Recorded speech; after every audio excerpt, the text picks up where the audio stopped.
And that comes from not talking. Uh-huh. That comes from being afraid to broach the subject, period.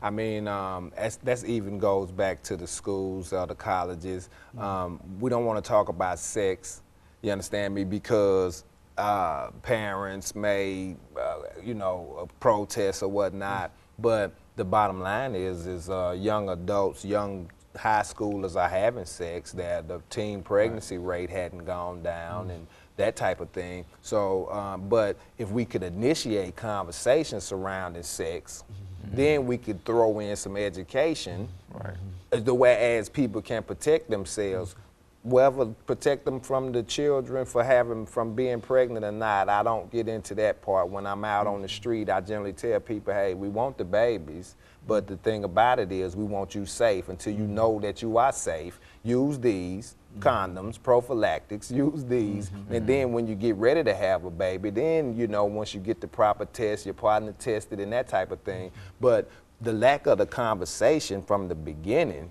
is what's keeping us in the dark about the virus, because we cannot engage a person if they won't even talk about sex, period. And then if we are not allowed to talk about sex with the youth, we can't engage them. You know, and I'm sort of curious about this too, because now, if we say that one of the problems in terms of dealing with this is that we disseminate knowledge and information, and it does not seem that we've done that.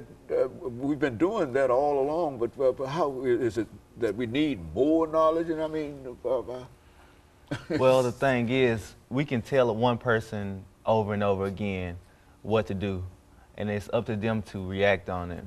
And there's a lack of maturity. That's what it really is. There's a lack of maturity. You're mature enough to have sex, but you're not mature enough to have this conversation before you have sex. And there's the lack of condom negotiation within women. They don't want to tell this guy because he might leave me if I tell him he has to put on a condom. We can't have sex without a condom. We can't. I can't do it. And that's that's an issue within itself. The lack of maturity. You're mature enough to lay down, but you're not mature enough to protect yourself. And so it's a what about some kind of vaccine? I mean, did we give up on that entirely, or what? No, they're still working on the vaccine. They still, it's still in trials or whatnot. They don't have anything, you know, substantial to offer us in that aspect. So only thing we still have is education. And I really appreciate the question that you just asked, because the information hadn't changed. It hadn't gotten more complex or anything. It's still simple and dry and cut.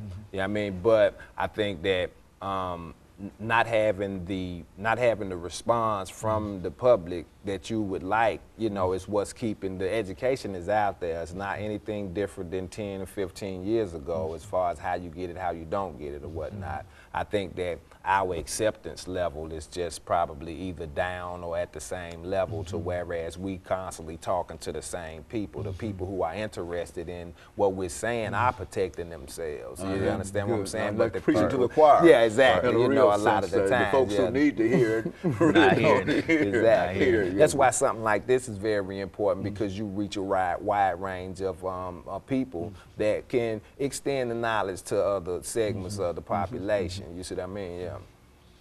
Okay, we've got about a minute and a half, Mr. Williams, before we end this show for today. But do you have any kind of parting statements that you would like to make, as well as Mr. Davis? I would just like to say that I'm gonna go back and say, protect yourself. I mean, when you look at the professional athletes, they don't go play football without their shoulder pads. They don't play basketball without their mouthpiece. You shouldn't have sex without a condom. Protect yourself. As simple as that. Dave? I like to say that everyone has an HIV status. Do you know yours? Is everyone either positive or negative? And the most important thing is to know it. Protect it. Get tested today. And so nobody is immune to this. As a matter of fact, this is a human disease. Exactly. And so I think I've heard Mr. Crowder say on a number of occasions that if it's human, then you might have it. Exactly. It's a possibility. And more importantly, it's an acquired. So that means you did something to get this. And, and I think they said earlier, it's a behavioral kind of thing that it just doesn't jump on you. Right. You got to do something. Okay, and let me thank the two of you for coming by and, thank you for having trying to put a little levity to it, because it's such a tragic kind of situation.